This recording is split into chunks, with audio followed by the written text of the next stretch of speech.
Hi kids, it's Miss Tammy from Dig In. I really miss you guys. You know I hate a Wednesday when I don't get to see you, and especially to cook for you. So I wanted to take the opportunity on this beautiful day in isolation to tell you about this story, remind you the story we had last time, and tell you a little bit about this story today. So last time that we met, we studied the story when Jesus called his disciple Matthew. Do you remember what his job was? Do you remember that he was not one of the popular guys who made good choices? But Jesus was his friend. And when Jesus came into his heart, he was a different person. And then he could go out and be a friend like Jesus was. And if you remember, we had the science experiment where when you added Jesus, you could still be yourself, even when you had opportunity to mix with people who were different, maybe who made good choices or bad choices, but you still had Jesus in your heart to keep you strong and to help you to be able to be a good friend like Jesus was. So our story today is Jesus being bold. And so I had some questions. What does bold mean? What does it mean to be bold? What does it mean to be maybe brave? Jesus, in his story, was being challenged by the officials in the synagogue. They were trying to trap Jesus because they made a bunch of religious rules and they wanted to see what Jesus would do. So, in Mark 3, 1 through 6, they challenged Jesus.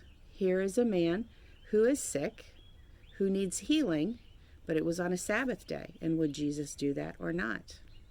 So, we're going to read that together, and then we're going to look at what it takes, what it means to be bold. So the reminder from our last story is that Jesus is our friend. We had our science experiment, and that story was in Matthew 9, verses 9 through 13. This week we're going to read Mark 3, 1 through 6, and we're going to learn that Jesus is bold and what that means for us.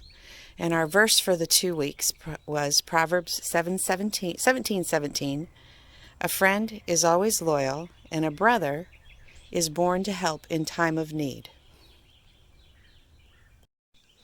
Our story in Mark 3, verse 1.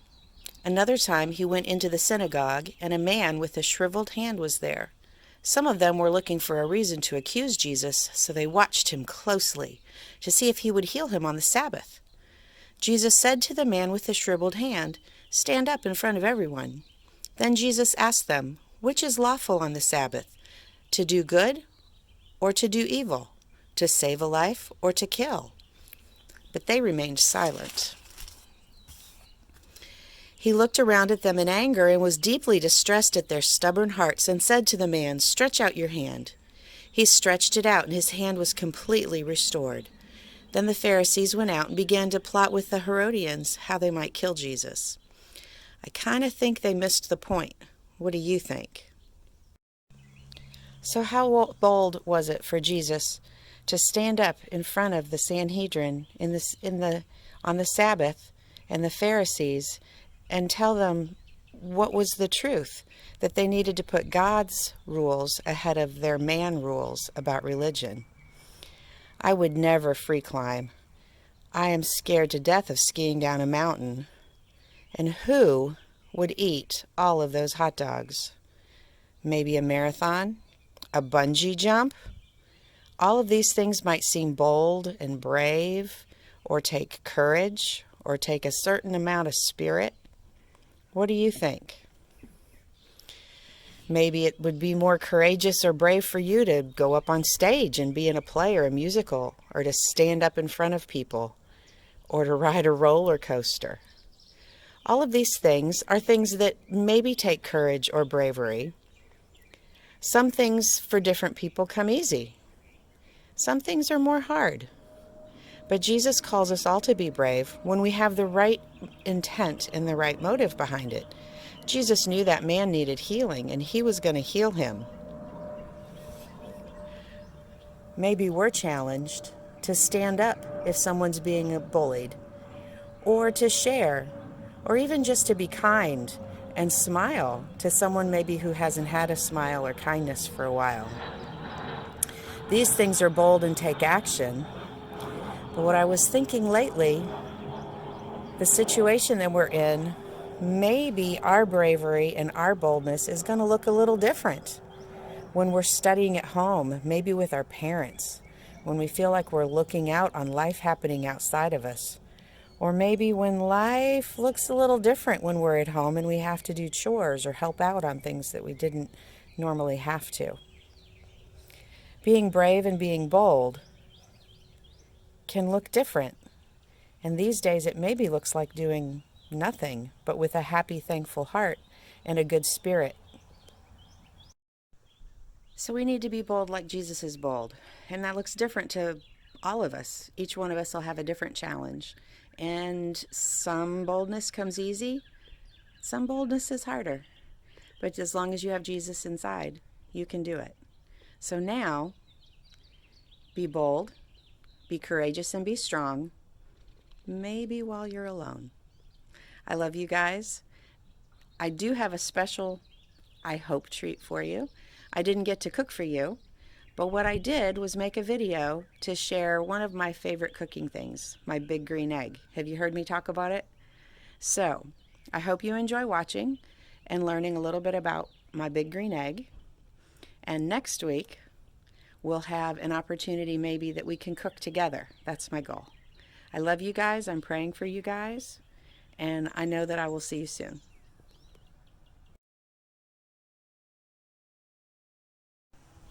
Wanted to introduce you guys to my big green egg. My children say I love it as much as if it were another child. It is a special kind of grill or smoker, and I like to use it for cooking all kinds of things. Mostly meat is what it's known for. So I'm going to show you a little bit about it, and you guys could do some research to see how it works. But if you notice at the bottom, it has an open area, and then out the top it has an open area. This is a grill that, because it is so thick, it will get to a hot temperature and it will maintain it. See how thick it is? And so it uses wood charcoal, which is another thing that would be interesting for you to research and see what's the difference between charcoal like on your grill that you've seen, charcoal briquettes, and wood charcoal. This is all natural, doesn't have any chemicals with it, so obviously no chemicals in the charcoal means no chemicals on your food extra. This is called a chimney, and it allows the heat to start down here and contains so that it gets really hot. So I'm going to show you how that process works. Hold on. So on my chimney, I have down at the bottom brown paper, like a paper bag, Kroger paper bag, and I start it down on the bottom, usually on two sides. And then I walk away for 5 minutes, and what that will do is start circulating the heat from the bottom, and it will get hot as we go. We're checking in. You can still see flames down at the bottoms where the paper was, but the idea is that it's heating up coals, and you can kind of see in the holes. Can you see that it's getting red inside?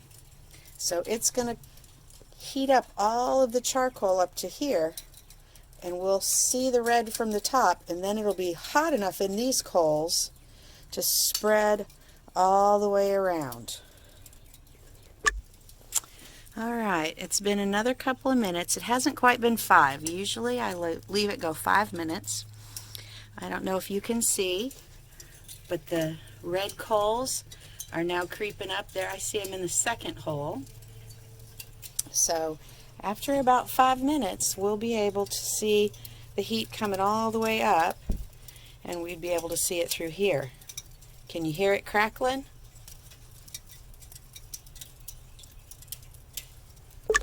All right, it has been 5 minutes. I almost can't put my head in there anymore. It's so hot. See how that's burning and firing up all the way? That means all of the starter charcoal has been started and is nice and hot. I'm going to dump it out and spread it out.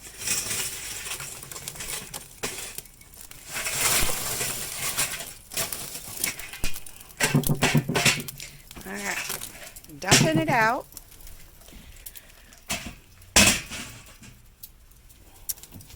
And now I'm going to spread it out. And then it will light up the charcoal that was already in the bowl.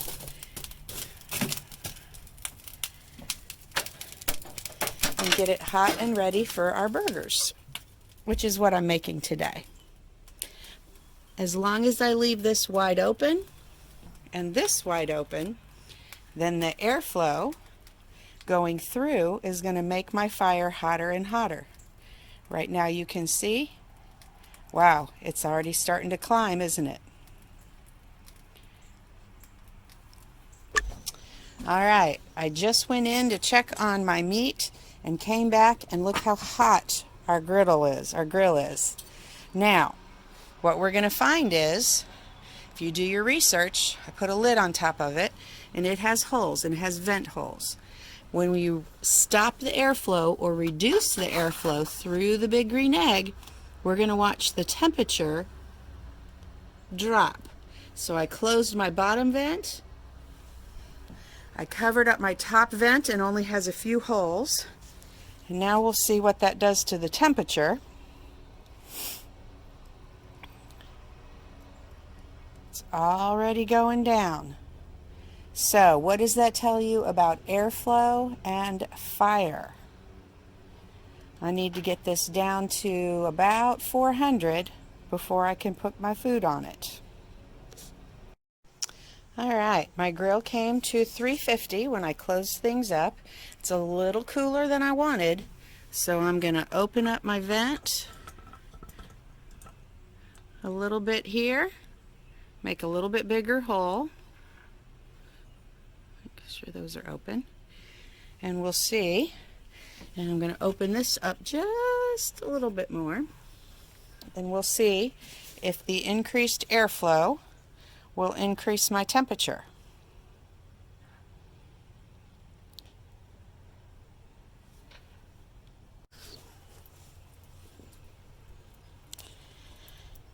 All right, my fire is good and hot. I cleaned off the grill and it is ready for some burgers.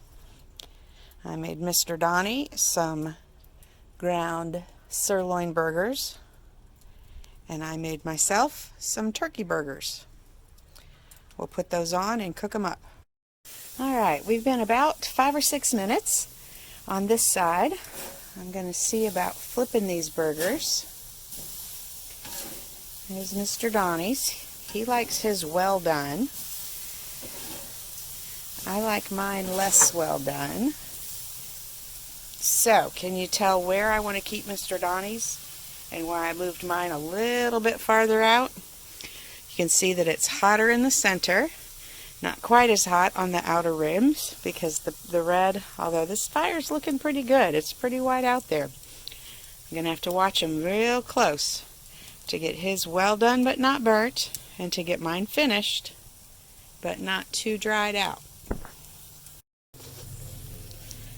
To be sure meat is done to the right temperature, you really need a meat thermometer. But burgers are a little bit different than a steak or a chicken breast. So these, we just want to be sure that they're done on the inside. For Mr. Donnie, that means no pink. For turkey burgers or chicken, we just want to be sure that it's at the proper temperature, which is technically 165, so we're almost there. So what would you guess that we need to do now that we're done cooking? If air flowing through is what makes the fire burn, then stopping the airflow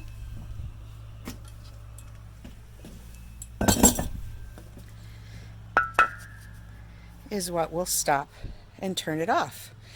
And this will make it more efficient because the charcoal that hasn't burned through, which if you look, there's still a lot in there. Can you see all that? will still be there after it shuts down. So now the temperature will slowly get back down. As the temperature goes out, the airflow will make the fire go away. Let's go check those burgers.